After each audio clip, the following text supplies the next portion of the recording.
dangerous to take this drug without medical prescription. Sir, आज कारवाई करण्यात आली नशेसाठी वापरल्या जाणाऱ्या औषधीचा साठा जप्त करण्यात आला. नेमकी काय कारवाई आहे, किती आरोपी अटक आहे आणि नेमकं काय कोणता ड्रग्ज आहे तो जप्त करण्यात आला? छत्रपती संभाजीनगर शहरामध्ये गेल्या वर्षापासून मोठ्या प्रमाणावरती नार्कोटिक्सच्या विरुद्ध कारवाई करण्यात येत आहे. गेल्या 2 वर्षात खूप मोठ्या प्रमाणावरती कारवाई शहरामध्ये झालेली आहे, ज्याच्यामध्ये आपण 400च्या वर आरोपी अटक केलेले आहेत. प्रामुख्याने सप्टेंबर महिन्यामध्ये आपण वाळूज पोलीस स्टेशन मध्ये कफ सिरप, ज्याच्यामध्ये कोडिन फॉस्फेट कंटेंट असलेले कफ सिरप आपण मोठ्या प्रमाणावरती पकडलेले होते. जवळपास 12.5 लाखाचा माल त्यात जप्त केलेला होता आणि शहरातील आणि नाशिकचे काही आरोपी म्हणून 41 आरोपी त्यात निष्पन्न केलेले होते. आणि त्याच्यामुळे बऱ्यापैकी आणि चांगलाच जो नार्कोटिक्सच्या सप्लाय चेनवरती परिणाम झालेला होता. त्यानंतर काही नवीन सप्लाय चेन आपल्याकडे निर्माण होत अशी माहिती मिळाल्यानंतर संभाजीनगर शहराचे डीसीपी क्राईम श्री नवले, त्याचबरोबर पीआय पवार, एपीआय गच्छे, त्याचबरोबर क्राईम ब्रांचची आमची टीम सर्व यांनी माहिती घेतली सविस्तर. त्याच्यामध्ये 9 तारखेला आम्हाला एक माहिती अशी मिळाली होती की धुळ्याचा एक आरोपी आहे कल्पेश चंदूलाल अग्रवाल, हा सप्लाय चेन मध्ये नवीन एंट्री करण्यात आहे आणि त्यांनी आपल्या शहरामध्ये सय्यद नबी सय्यद लाल याला नशेच्या टॅबलेट्स देण्याकरता तो या ठिकाणी आणि कोडिन सिरपच्या बॉटल घेऊन येत अशी माहिती मिळालेली होती.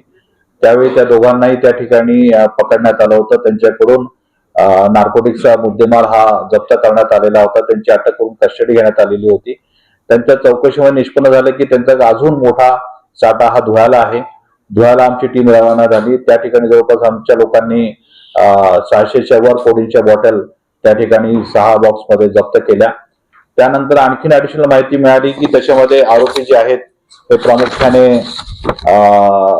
एक होलसेल विक्रेते आहेत गुजरातमध्ये अहमदाबादला आणि मध्य प्रदेश इंदोर येथून हा माल सप्लायचा चेन त्यांच्याकडे येत होता. त्यामुळे त्याच्या मुळाशी जाण्याचं क्राईम ब्रांचने आम्ही ठरवलेलं होतं. त्याच्यामध्ये इंदोर येथील ग्लोबस एंटरप्राइजेसची जी मेडिकल होलसेल विक्रेता आहे दुर्गेश सीताराम रावत, त्याचबरोबर Radhe enterprises medical wholesale distributor आहे धर्मेंद्र उर्फ गोपाल प्रजापती, या दोघांना या संदर्भात ताब्यात घेण्यात आलं.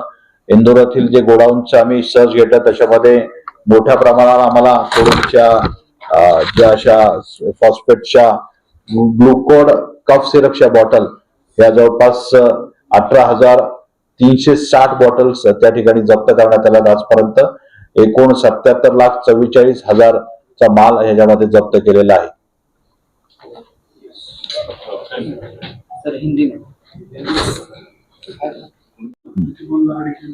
हा प्रेस नोट इश्यू केली जाईल ना डिटेल मध्ये.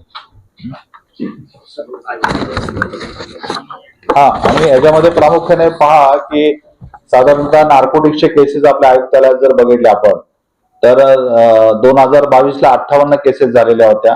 125 आरोपी त्यात अटक झालेले होते आणि 63 लाखच्या वरती माल जप्त केला होता. 23 साली आपण जवळपास 86 केसेस केल्या होत्या. 125 आरोपी अटक केलेले होते. 24 साली जवळपास आपण 146 केसेस केल्या आणि त्यानंतर 336 आरोपी अटक केले होते.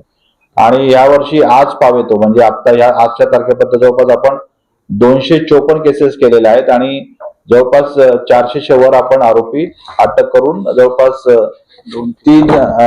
3 कोटीच्या वरती मुद्देमाल हा आपण जप्त केलेला आहे. अरे बघा, हा जो औषधीचा विक्री आहे ह्याची त्याला कसं कोडिन घटक असलेला त्याला वेगळे नियमावली आहेत आणि त्या नियमावलीच्या अनुसार ते विकावे लागतात. आता त्याची नियमावली जी आहे त्याच्या व्यतिरिक्त जर तुम्ही अशा प्रकारे होलसेल वरती मोठ्या प्रमाणावरती चुकीच्या लोकांना जर विक्री केली आणि त्याचा गैरवापर झाला, त्याचा परिणाम समाजाला भोगावा लागतो. मुलांमध्ये आणि लोकांमध्ये ह्याची व्यसनाधीनता वाढते. आपल्या शहरामध्ये प्रामुख्याने अशा प्रकारच्या सिरपचा आणि बटनचा प्रादुर्भाव जास्त आहे गैरवापर करण्याचा. नाही ते आता त्याची आज आपण कस्टडी घेणार आहोत आणि घेतलेली आहे आणि आपल्याला त्याच्यामध्ये माहिती कळेल अजून काय.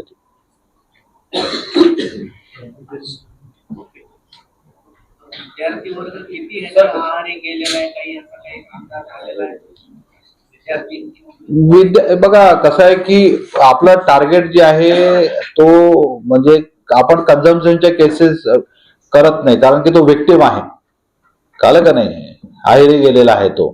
त्याच्यामुळे नेमके किती, कारण की तुम्ही ज्यावेळी शहरात फिरता किंवा आपल्याला काही लोकांकडून माहिती आहे त्यामुळे कळतं की विशेषतः तरुण वर्गामध्ये हे कफ सिरप घेण्याचं प्रमाण आणि टॅबलेट घेण्याचं प्रमाण जास्त आहे.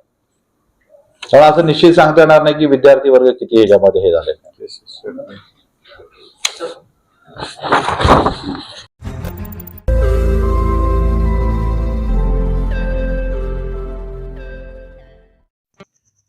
रोज नई खबरों को देखने के लिए हमारे औरंगाबाद समाचार चैनल को सब्सक्राइब कीजिए और नोटिफिकेशन पाने के लिए हमारे बेल आइकन को दबाइए ताकि हर खबर की नोटिफिकेशन आपको मिलती रहे।